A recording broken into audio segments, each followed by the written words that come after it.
अरे हिमालय नहीं, ये जबलपुर में स्थित हमारा कैलाश। दोस्तों, इस समय हम जबलपुर के उपनगरीय क्षेत्र खमरिया से पनागर जाने वाले रास्ते पर हैं। यहाँ से बाएं चलकर हम चलेंगे कैलाश धाम। आज मैं अपने कजिन अभिषेक के साथ हूँ, तो चलिए हम चलते हैं कैलाश धाम। धर्मिया जो तार दे शिव जी, पापिया जो मारदा जी, पापिया जो मारदा, बड़ा ही दयाल मेरा भोले अमली। दोस्तों, सामने कैलाश धाम का साइन बोर्ड दिख रहा है, उधर से हम राइट टर्न लेंगे। ये लिया हमने राइट टर्न। रास्ता थोड़ा कच्चा है।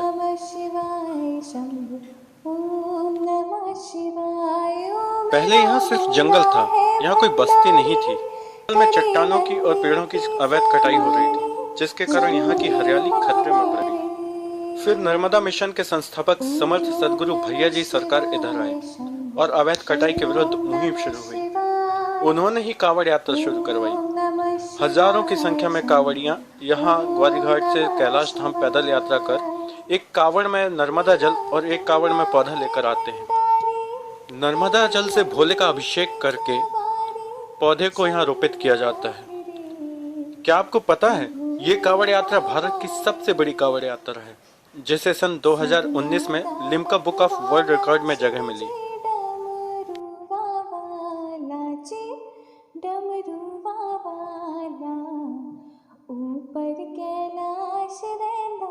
वो रही अपनी मंजिल, वो सामने दिख रही है। मेरा भोला है भंडारी, करे नंदी के सवारी, शंभुनाथ रे, ओ भोले बाबा रे।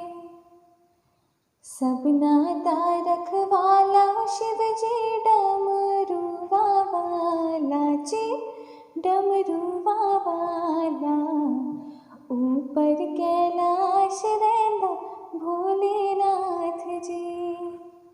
धर्मिया जो तार दे शिव जी, पापिया जो मारदा जी, पापिया जो मारदा, बड़ा ही दयाल मेरा भोले अमली।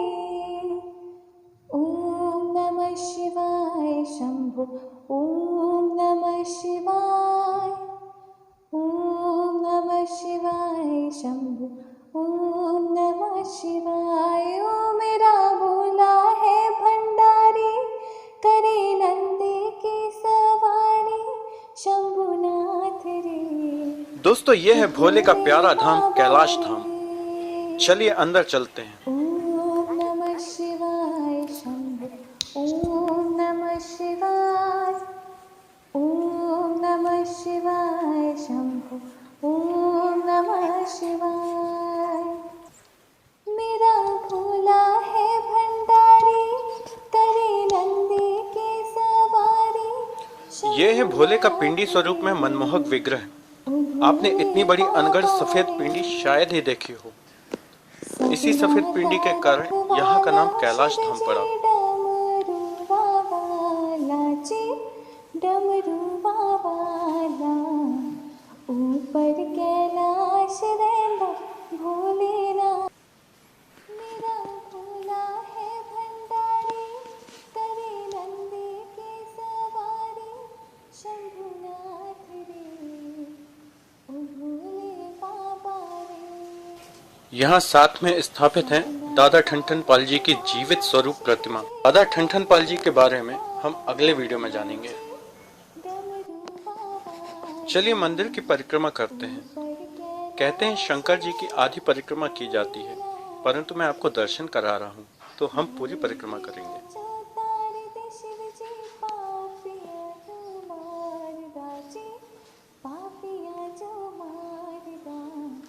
बड़ा ही दयाल मेरा भोले अमली।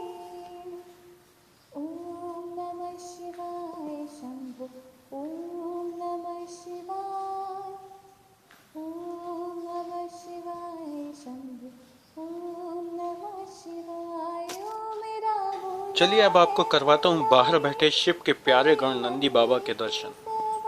यहाँ विराजे हैं नंदी बाबा। विशाल पिंडी के सामने विराजे विशाल नंदी बाबा। ॐ नमः शिवाय शम्भो ॐ नमः शिवाय ॐ नमः शिवाय शम्भो दोस्तों चलिए पहले मैं आपको यहाँ ॐ के बने दूसरे मंदिरों के दर्शन करवाता हूँ। फिर हम मिलेंगे सीताराम बाबा से और जानेंगे मंदिर के बारे में। सीताराम बाबा पहले गवर्नमेंट जॉब में थे, फिर भोले ने स्वप्न देकर उन्हें अपनी सेवा में लगा लिया। दोस्तों यहाँ विराजित हैं ठन पाल दादा। रखवाला शिवजी डमरू वाला जी डमरू वाला बाजू में सुंदर सजीले राधा कृष्ण और कैलाश देंदा भोलेनाथ जी दूसरी तरफ हैं मर्यादा पुरुषोत्तम राम अपनी पत्नी सीता के साथ। शिवजी पापिया तुम्हारा और यहाँ एक फोटो लगी है उस समय की जब दादा ठन पाल सशरीर थे। मेरा भोला यह है 31 फीट लंबे विशाल पंचमुखी हनुमान जी। ये प्रतिमा बोहरीबंद से यहाँ लाई गई है। जब इसे लाया जा रहा था तब बड़ी चमत्कारिक घटना घटी थी। हुआ यूं था कि जब प्रतिमा को बोहरीबंद से क्रेन के द्वारा उठाकर रखा जा रहा था तब अचानक ही क्रेन के वायर गर्म होकर पिघलकर टूट गए, जिससे प्रतिमा नीचे गिरी। लेकिन प्रभु की लीला देखें, मूर्ति ठीक उसी जगह जाकर ठहरी जहां उसे रखा जाना था। होने को कुछ भी हो सकता था, मूर्ति टूट सकती थी, ट्रक पलट सकता था। जय हो प्रभु, मानो तो भगवान नहीं तो पत्थर। यहाँ पर शनिदेव भी विराजमान हैं। अभी उनकी मढ़िया बनना बाकी है। तो चलिए दोस्तों अब सीताराम बाबा जी से बात करते हैं और जानते हैं मंदिर के बारे में।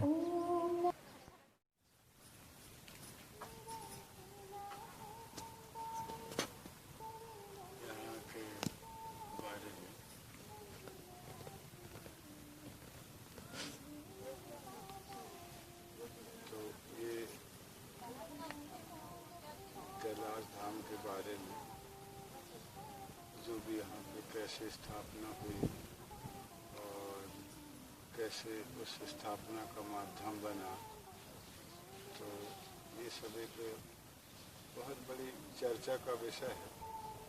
पर उसको हम 2 शब्दों में आपके सामने बतलाते हैं।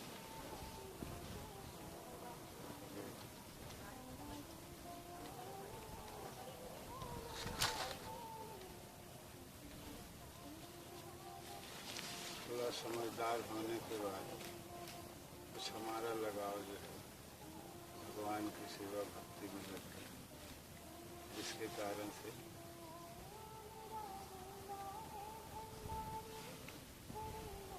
हम यहाँ वहाँ संतों के दरबार में दर्शन करने पहुँचने लगे और भजन कीर्तन में हमारी लगन लगने लगी।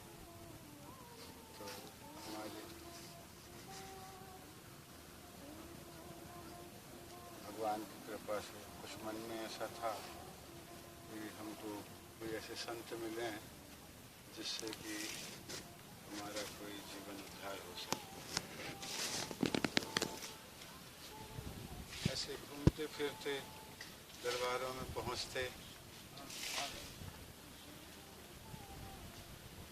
हमें बरेला जमनिया दादा ठन पाल के दरबार में पहुंचे।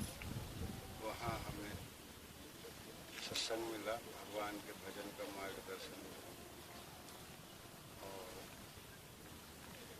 उसमें रहने लगे।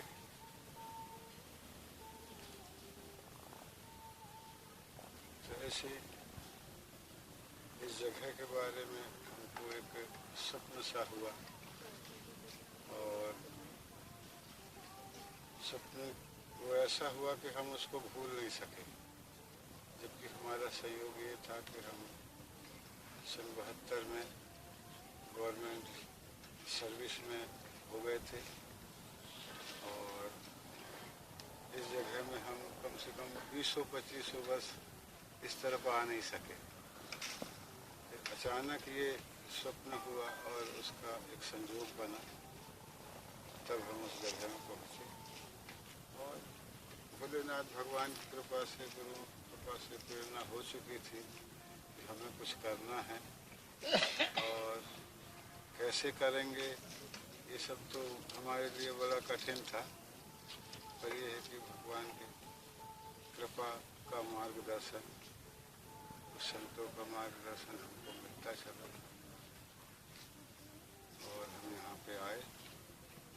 उसके बाद यहाँ पर हम गांव के लोगों से संबंधित हुए, बड़े बुजुर्गों से संबंधित हुए, उनसे अपने मन की इस प्रेरणा का हमने चर्चा किया, और उसके बाद वो लोग सब कोई भगवान के कार्य में सहयोग देने के लिए तैयार हो गए, और सबको इकट्ठा होकर मिल के उस कार्य में लग गए। और प्रभु की तो कृपा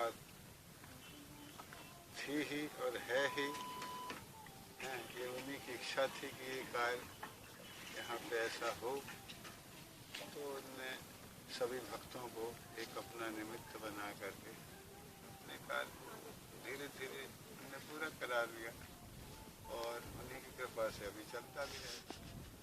हर एक कार्यों का उल्लेख करने के लिए बहुत बड़ा समय चाहिए, ये जानकारी चाहिए कि यहाँ पे प्रतिमा कैसे आई। तो ये सब वेदों के आधार पे, पुराणों के आधार पे जो जानकारी थी कि माँ नर्मदा में ऐसी कुछ स्थल हैं जहाँ शिवलिंग, जहाँ से शिवलिंग प्राप्त होने का उनका बहुत बड़ा महिमा और बहुत बड़ा महत्व है। ये सब जानकारी को हम लोग विचार करते हुए, और सबसे करीब में हमने ये पाया कि यहाँ पे एक बाण कुंड है जिसका जिक्र है। तो हम लोग उस स्थल पे गए, और वहाँ के रहने वाले निवासियों की मदद से वहाँ पहुँचे, और वहाँ भगवान की शिवलिंग की प्राप्ति हुई, जिसको सबके प्रयास से और उनकी इच्छा से कैलाश धाम में स्थापित किया गया। ये उन्हीं की लीला है। नर्मदे